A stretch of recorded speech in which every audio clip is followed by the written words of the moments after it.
Hi, thank you for joining me. I'm excited to tell you about something that I've been thinking about for the past week, as I usually do.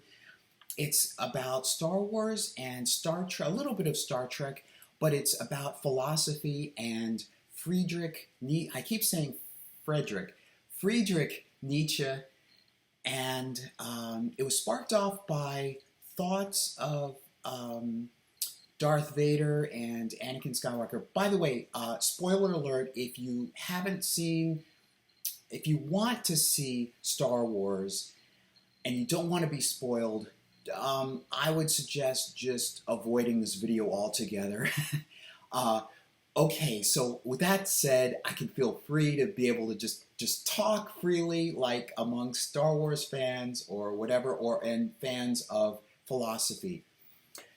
Um, Now, who is Friedrich Nietzsche? He was a German, pretty obviously. I didn't write down exactly the years that he lived. It was about the 1890s into the 1900s.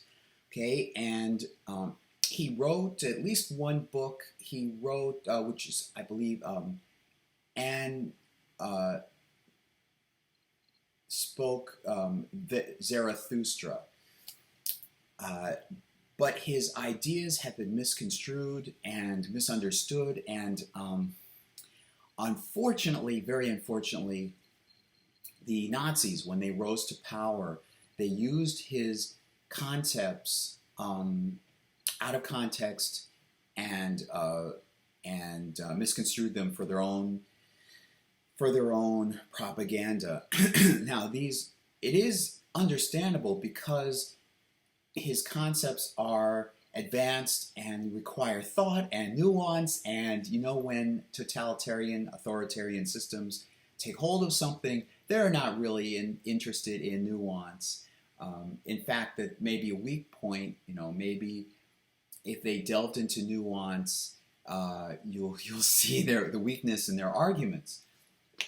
So anyway, I was thinking about some concepts that he has. He talked about Man and Superman, which was the title actually of a book by Bernard Shaw, but that's not really what it's not necessarily his take on it. Superman, he calls by the German term Übermensch. Uber meaning beyond, and Mensch meaning man, this man and Superman. And he talked about the will to power, which is such a complex theme and concept that I didn't really want to get into it in this essay, if you can call this video an essay. And the primary thing I wanted to get to in this essay is the difference between the slave mentality and the master mentality. And that's really excellent to understand how the Nazis took it and corrupted it. And it's very easy. Even I vaguely remembered what Friedrich Nietzsche wrote. I remembered the concept sort of, but it's very easy to slip into something that was was on the same line as what the Nazis took and transformed it into.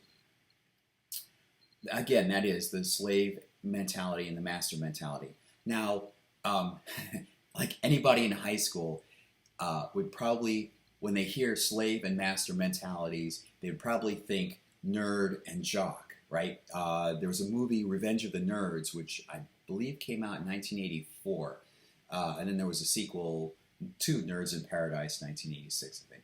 But funny movie, especially the first one. But I haven't seen the second one. Anyway, I haven't seen much of the second one. Anyway,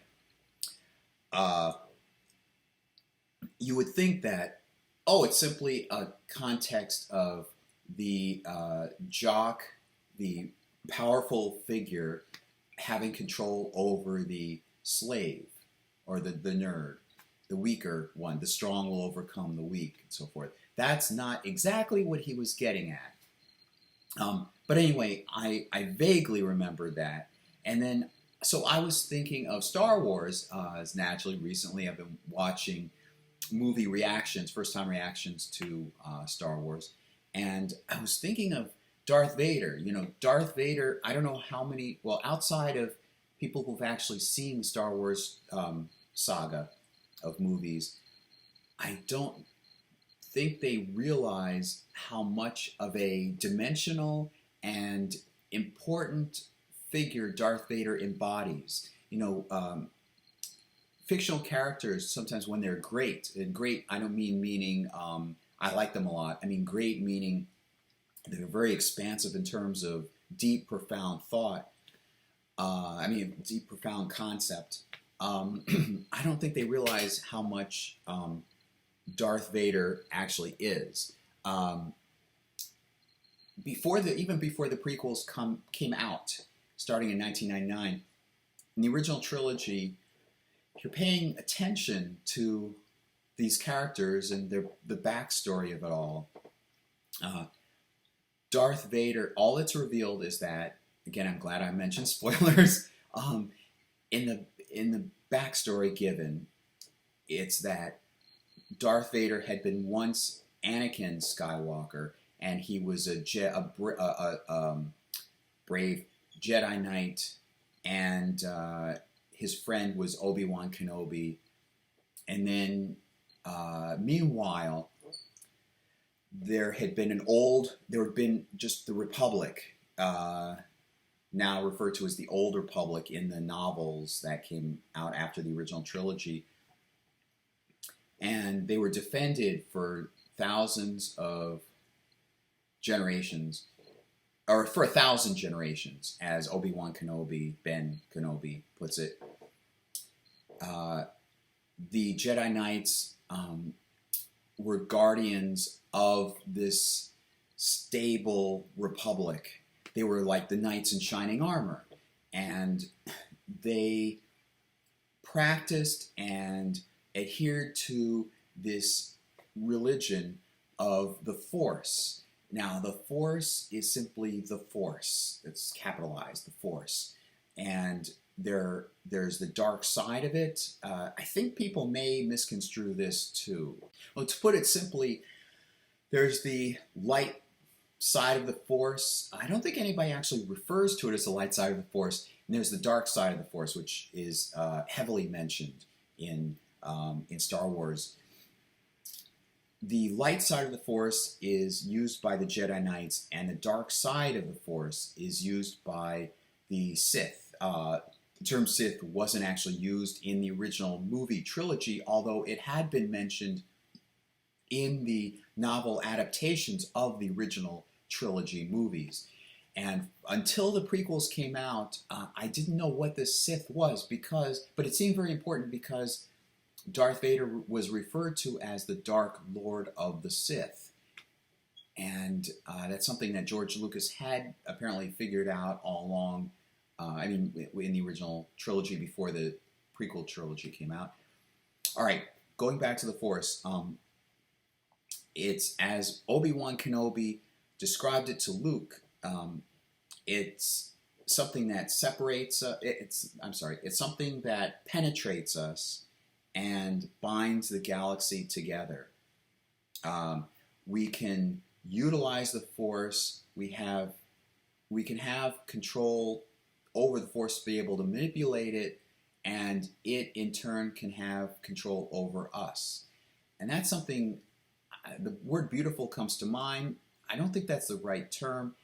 I think of it in terms of a symbiosis or a mutual manipulation of sorts. Like we can, if we're in contact on some mental level or unconscious level with the Force, we can essentially draw strength from it, and it also enables us, if we know how to use it correctly, use it well.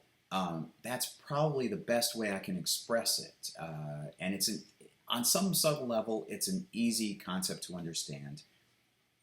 George Lucas later on went into midi-chlorians in the bloodstream, and that's a connection we have to the Force and so forth. But that was in the prequel trilogy. So I want to. So a senator of the Old Republic gets himself elected in a high position, a position of control over the Republic, and declares himself emperor. There's, in the novel adaptation of the original Star Wars movie, there's a few pages at the very beginning. It wasn't shown in the movies itself, but I like it because it characterizes what happened in the backstory pretty well. It's only a few pages. It says that this new senator who became leader of the Republic declared himself emperor, and then, I don't remember the exact wording, but he seals himself off.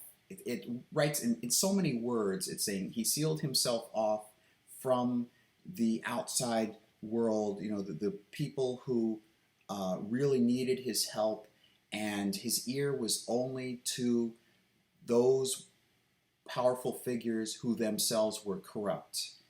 And he declares himself emperor. Now, in the original trilogy, in the backstory, it's very clear through references that once he becomes emperor, it turns from a republic into a tyrannical, a dictatorship, basically.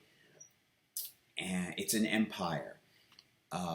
And in fact, I'll make a quote from the prequel trilogy, the final episode of the prequel trilogy in like early 2000s. There's a point where there's the Galactic Senate seated, and the Chancellor, whose name is Palpatine, the name had been mentioned in the novels, but it wasn't until the prequel trilogy when his name was actually used in a filmed movie, live action movie. He with great drama, he says, "I will make the first galactic empire," and everybody cheers and applauds. And there's one senator who's watching this, and she says, "So that's how democracy dies, with thunderous applause." And that's one of those phrases that should be remembered, like just throughout humanity in general. It's one of those great truisms of our culture. So he goes in, and he corrupts Anakin Skywalker to turn towards his dark side, the dark side of his self, and Anakin becomes Darth Vader. And it's interesting in the third movie. It's interesting between the two movies, The Empire Strikes Back and The Return of the Jedi. I want to get into this later, but I just want to make sure I mention this. That in the cliffhanger moment, when he's speaking to Luke Skywalker, he says that the Emperor has foreseen how powerful you, Luke, are, and together we can rule the galaxy as father and son. I think he outrightly mentions that Luke will be able to help him overthrow the Emperor, or there's a very strong implication of it.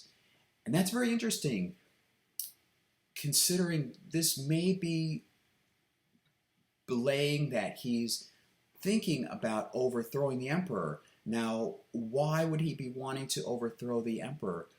It could be that he's starting to have an inkling of who he was as Anakin Skywalker.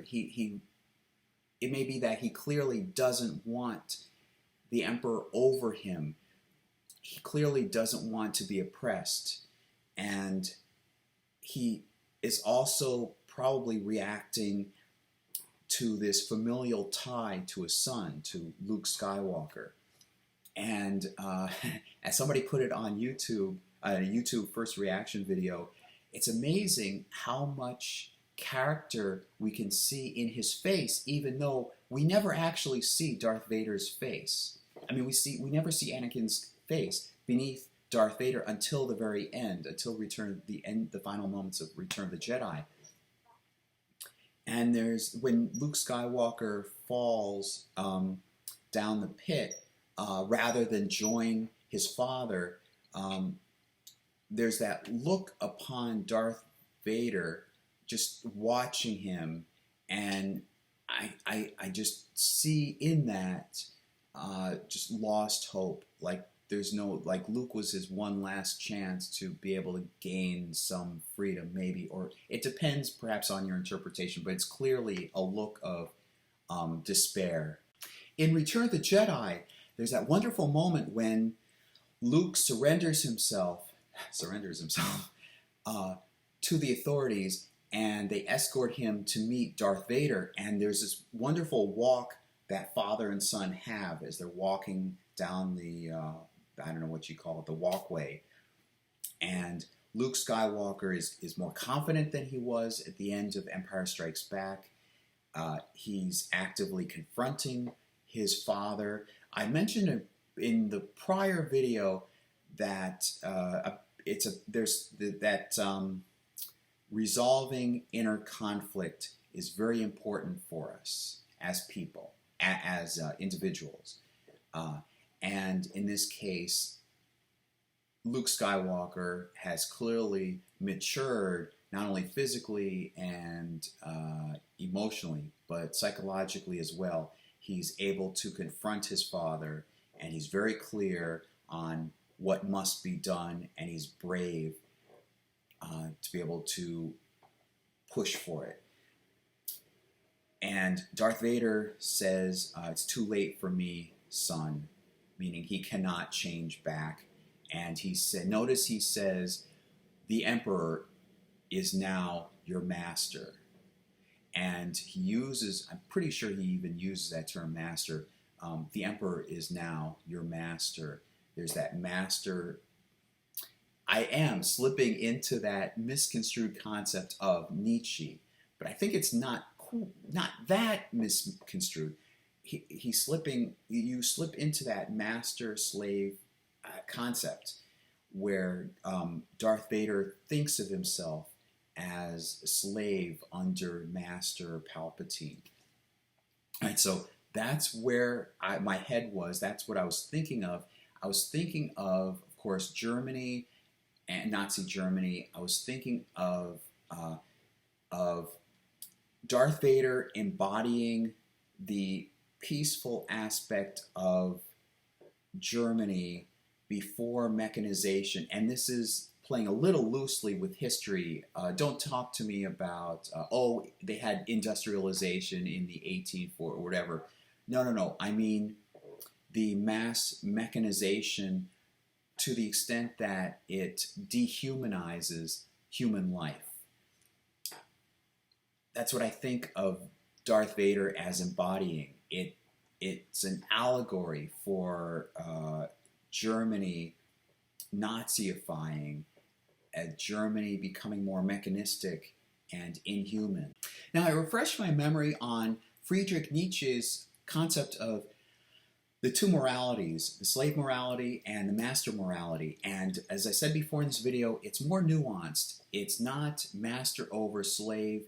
It's that, simply put, the master mentality, the master population has certain values that they hold very dear and of priority, and the slaves have their morality in which they have their own values that they hold in high priority, and this is a clash.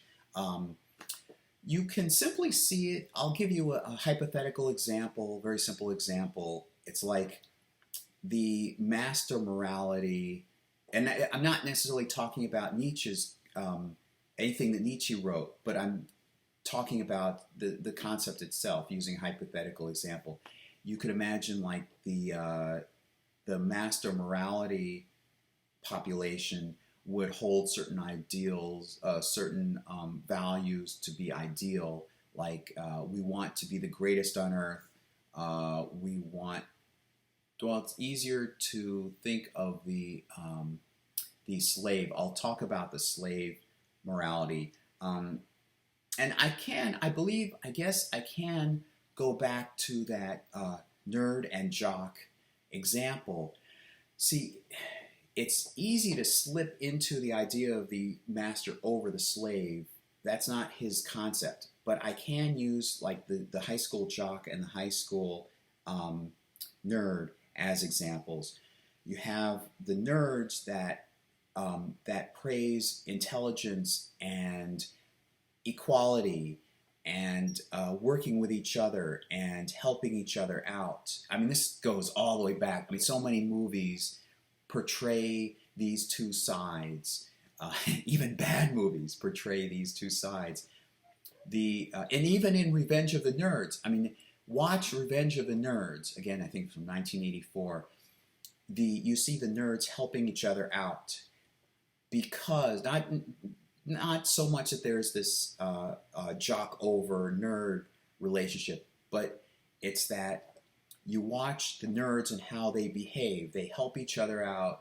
They have a conscience about each other's pain and so forth. And you watch the jocks and watch how they interact with each other. And I believe there are moments when they take advantage of each other. I think there are moments when they even treat each other with contempt. That's what I meant to say. They treat each other with contempt, which is totally opposite from... Be interesting what Nietzsche would think of Revenge of the Nerds. Anyway, about almost 100 years difference here. Anyway, there's that clash. And that's what was portrayed in Revenge of the Nerds so well, and that's what is portrayed in Star Wars. But before I go into Star Wars, I want to mention that aspect of intelligence and this clash when using an example from Star Trek. There's an episode early on in the first season. It was counting the two pilot episodes as number 1 and number 2. It was the 5th episode filmed. It's called The Enemy Within. And it's a very apt title because you have Captain Kirk, by means of a transporter accident, become split into two people. One represents the aggressive side. One represents the... Some would call it passive side. I've even referred to as passive side. I'll just say passive, even though I don't like calling him passive. This episode is clearly in the vein of another work, Dr. Jekyll and Mr. Hyde, which is very popular in culture. You have this aggressive Kirk, which gets himself liquored up. He acts on his indulgences, his vices. He indulges in pleasure, sort of like Dionysius, the Greek god Dionysius. He gets drunk. He almost succeeds in taking advantage, read between the lines, taking advantage of a yeoman that that Kirk himself has had a crush on. And he acts impulsively. Whereas the passive Kirk has intelligence, however, his ability to command and make and enforce decisions and determine one course of action over the other is very weak. I read into that it's because he's compassionate about all sides involved in a situation. He can't decide one thing over the other. He can't make that firm decision to say, okay, this is more important than that. And that gets into Nietzsche as well, I believe.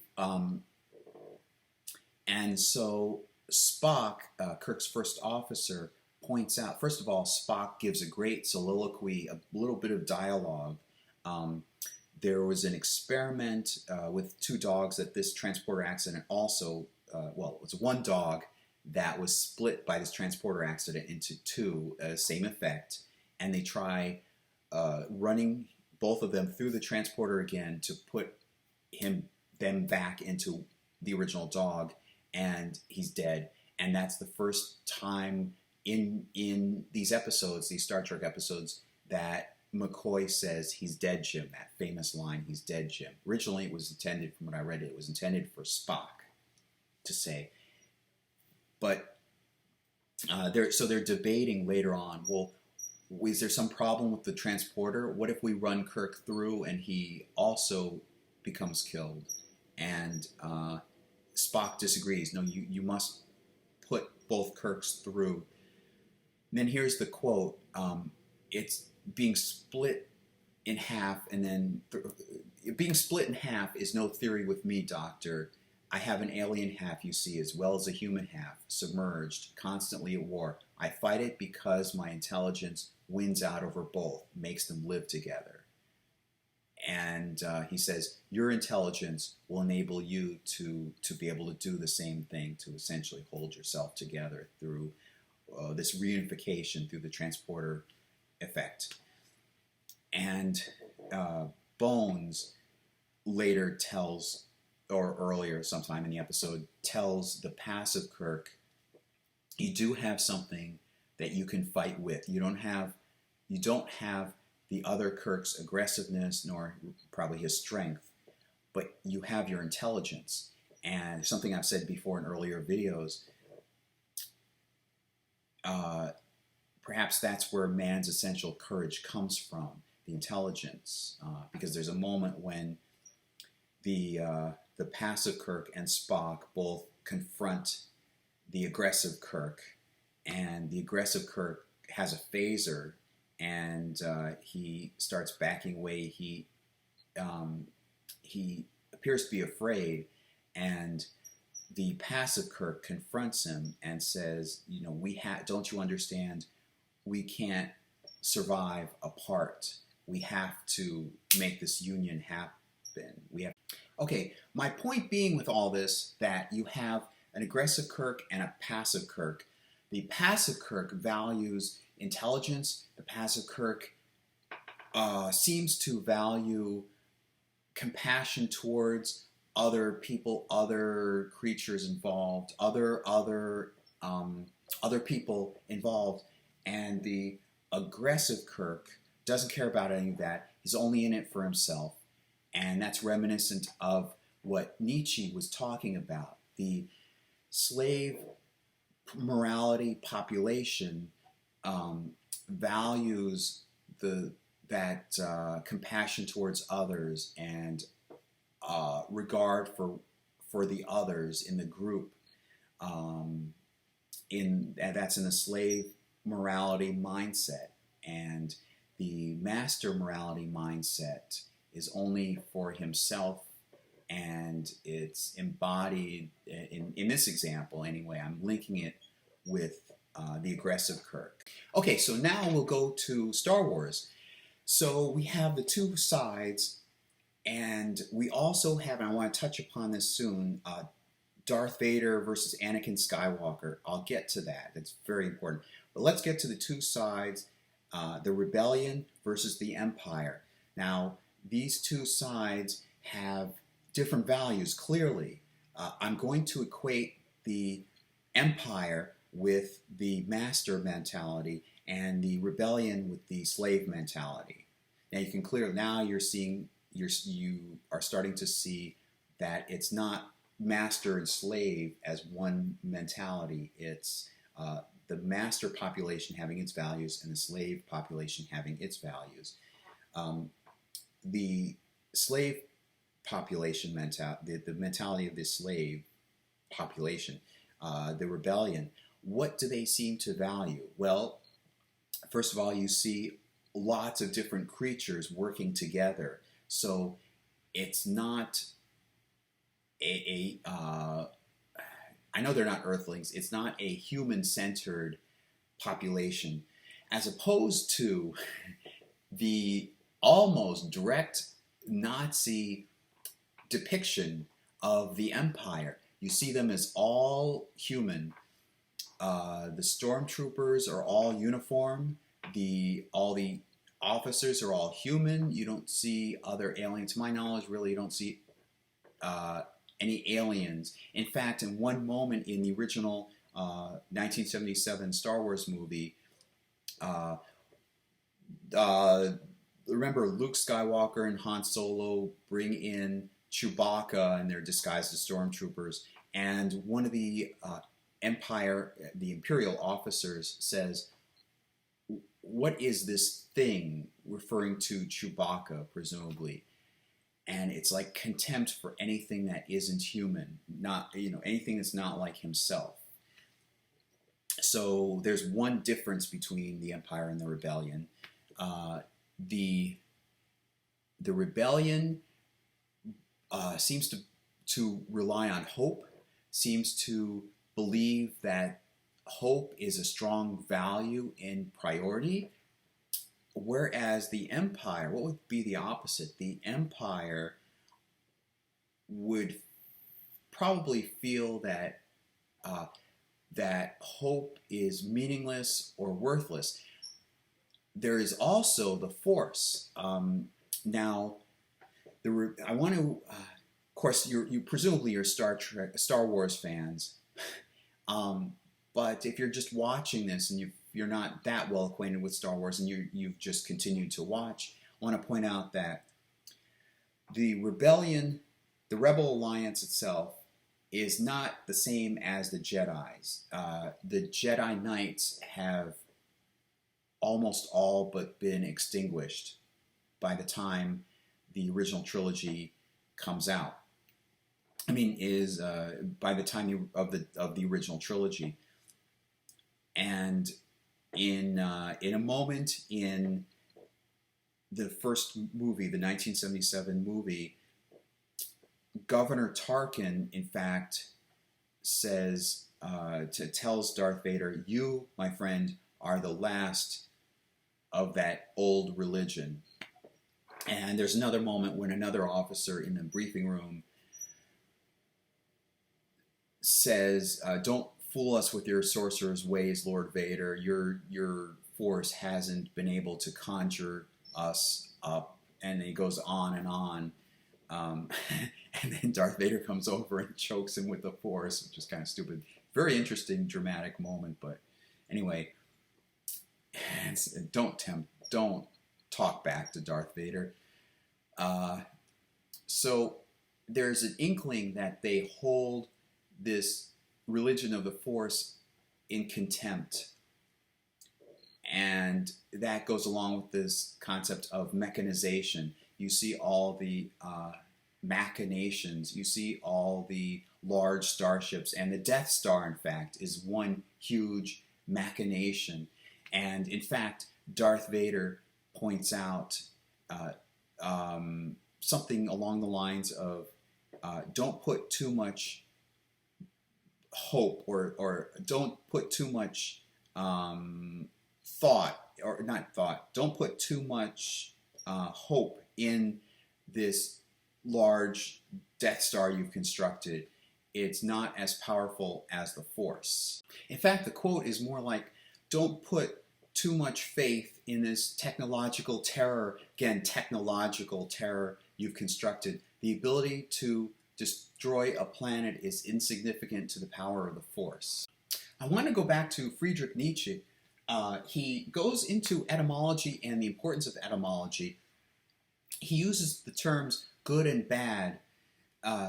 He talks about the earlier form, the original definition of the term for good as meaning not what we would think of as good as being like benevolent or something nice, but he says the original term meant strong, and bad, he said the original term meant, the original definition meant weak. So he equates good and bad etymologically all the way back to the original meanings being strong and weak. He also used a term, he also said a phrase that's been used a number of times. It's that God is dead, and people may use that to label him as anti-religious or an atheist.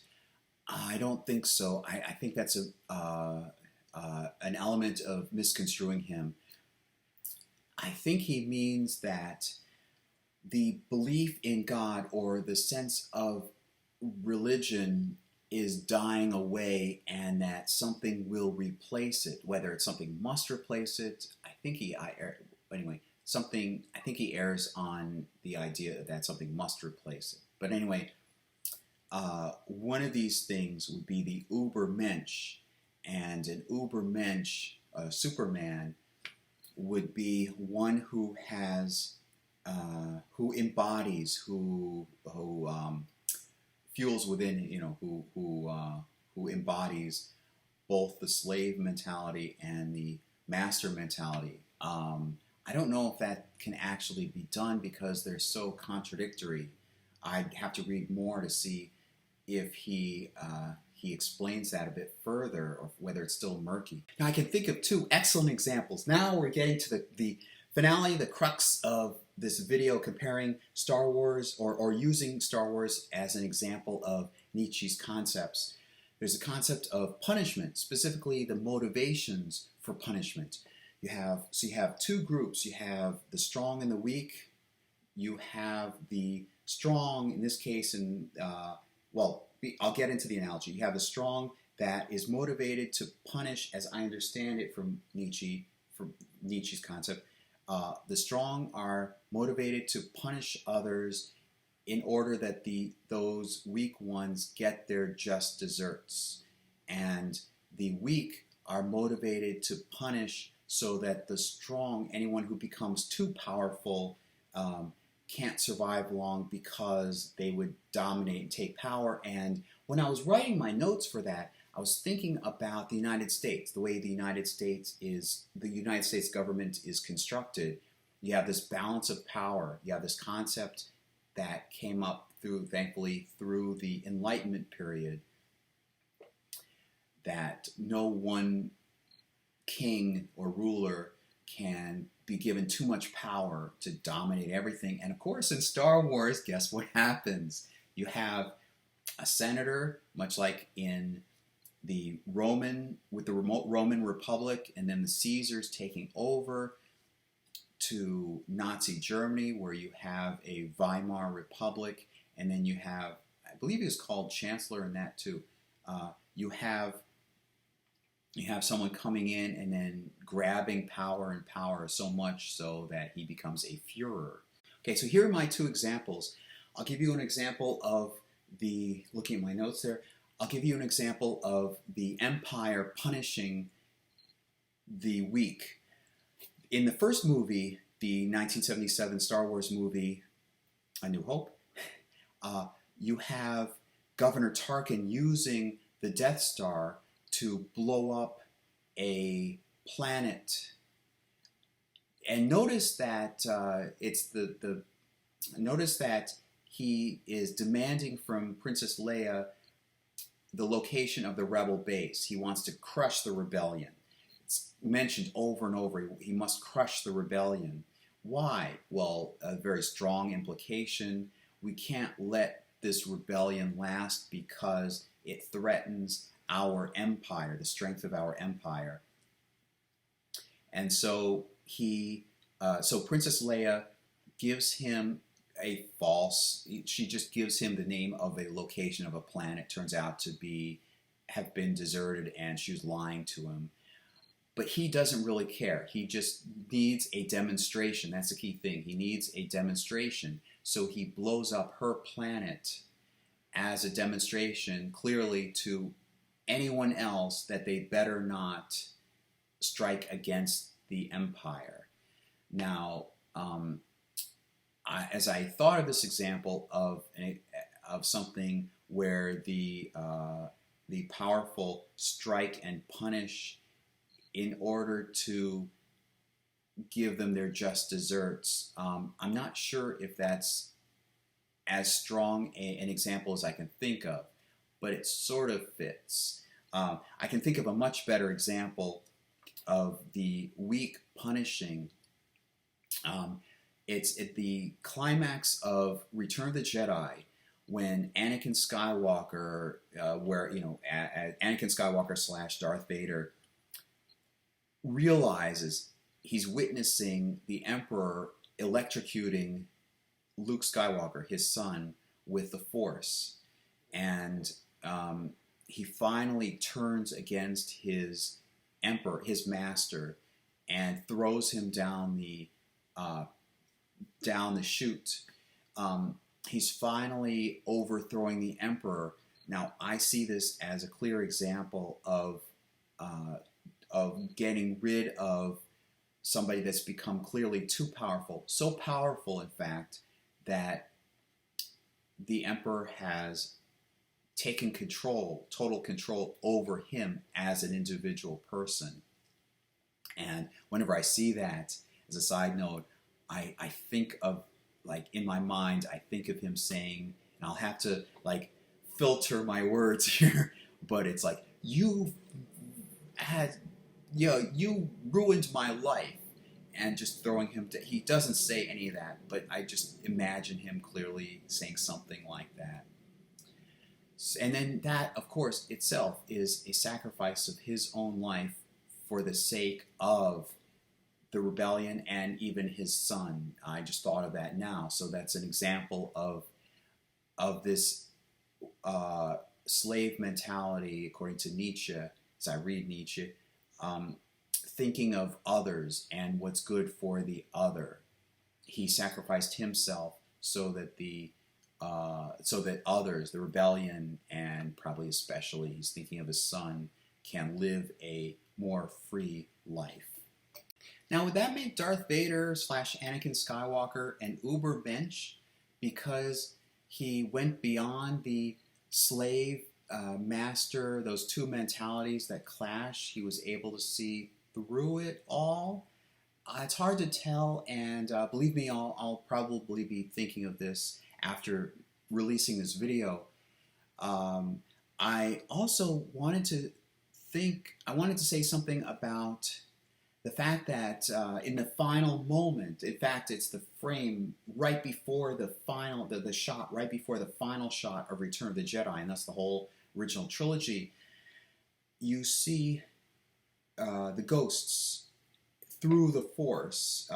Actually, Luke Skywalker is watching the ghost of Yoda and the ghost of Ben Kenobi, and then the ghost of his father. I personally think they should have stuck with the original image of Sebastian Shaw playing Anakin Skywalker, who's much older, and he gives a much more emotional sense of strength. Here, if I may possibly be going out on a limb here, when you Star Wars fans know, up until the special editions came out, you had the image of Sebastian Shaw as the actor portraying, he's the one in the mask at the end of Return of the Jedi. He was shown, he's the original Anakin Skywalker ghost that you see at the end, smiling at Luke. He looks toward his friend Obi-Wan Kenobi, and then he looks towards Luke and smiles. And then they replaced that in the special editions with the younger Anakin Skywalker that you see in the prequel trilogy later on, and all he does is simply look up, and he's not even smiling, he just looks up. And to me, that speaks volumes. It's a clear contrast between the two, whereas in the special editions you have this younger Anakin just looking up. He looks almost meek or mild and nonchalant. And if you see Sebastian Shaw's performance, he's grinning. I believe the whole time he's grinning. He looks to Obi-Wan Kenobi, and it's as if to remind you the friendship that both of them had. And then he looks to Luke, and he's still grinning. And it's like that same friendship, that same sense of kinship and strong emotional bond and respect between Obi-Wan Kenobi, with him and Obi-Wan Kenobi, and then him with his son Luke. And it's just, to me, there's no comparison. They should have stuck with George Lucas should have stuck with the original version. And that's just one reason why. The second being that it totally undoes the end his sacrifice, his sacrificial moment when he does overthrow the Emperor, that implies that he's gone back to his true identity. As Luke Skywalker pointed out earlier in the movie when they're having that walk down the walkway, he says, in so many words, you are still Anakin. You've only forgotten. And Anakin, or Darth Vader, says that's in the past. In so many words, he says that's in the past. So by overthrowing the Emperor, he says, take my mask off, meaning take off this Darth Vader mask, and there's a revelation of who he really is. And I want that final ghost image in Return of the Jedi to be Sebastian Shaw, because it reinforces the notion that he's returned. That's the title of the movie, Return of the Jedi. It doesn't say which Jedi we're talking about, it just says Return of the Jedi. You could read in this that it refers to Anakin Skywalker. He's returned to his true identity. And just replacing it with this, my eyes, weaker image of the younger, and I don't mean weaker in terms of the fact the actor was younger. I mean weaker in terms of the fact that the performance is totally different. He's just subtly looking up like he's not really in control. He's not confident. He doesn't look confident in how he looks upward towards Luke. It's just very different. So that's it for this episode, talking about, well, delving into Nietzsche and using it through the example of Star Wars and a little bit of Star Trek. I hope you've enjoyed it. Again, as they say, and I really do sincerely mean it, it's not a cliche, if you like this video, please indicate that you do like it by clicking on the icon, and I'll put a reminder up here. And consider subscribing to this channel, because I want to share these ideas with everybody. You know, I had been largely inspired to create this channel from someone I knew who said that basically I have, so many words, I have these wonderful ideas and they should be shared with the world. So I do want this channel to flourish. I want more people to be aware of it, and I want more people to know about the concepts that I'm sharing. So I hope you have a good day and a good week, and I'll talk with you soon.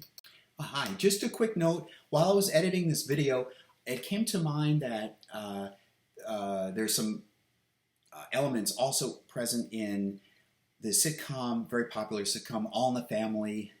It's very, very funny, very mainstream. It delves into politics and other aspects, primarily politics. It's a family sitcom with an arch-conservative father, and his daughter has married a liberal, so he has a son-in-law who's a liberal, and they get into funny, very funny clashes, and it's a dynamic. The whole family has dynamics. So I was thinking about the culture clash in terms of like what Nietzsche had between the slave mentality and the master mentality. Archie, the father, being the representative, perhaps, I'll have to delve into this further, of the master mentality, only oneself and strengthening the self. And clearly his son-in-law, the liberal Mike, is representative perhaps of the slave mentality, where you're thinking of others and the what's good for everybody in general. And the two clashing over values. The sitcom primarily delves into and makes light of the clash between what does Mike consider as a priority, namely the weak and the underprivileged, and not wanting the strong to dominate over the weak, and Archie representing perhaps the master mentality of the strong being noble and what's good, going back to Nietzsche, talking about the need to go back to the etymology of words. good originally meaning strong, and bad originally meaning weak or low, not low, weak. And what are their two value systems? Mike sets certain values into priority. Like he has certain values that are of high esteem to him, and Archie has certain values that are of high esteem to him. And again, there's this clash. I know I said clash like 5 times in this video, but anyway, I just wanted to mention that. All right. Hope you have a good day. Bye.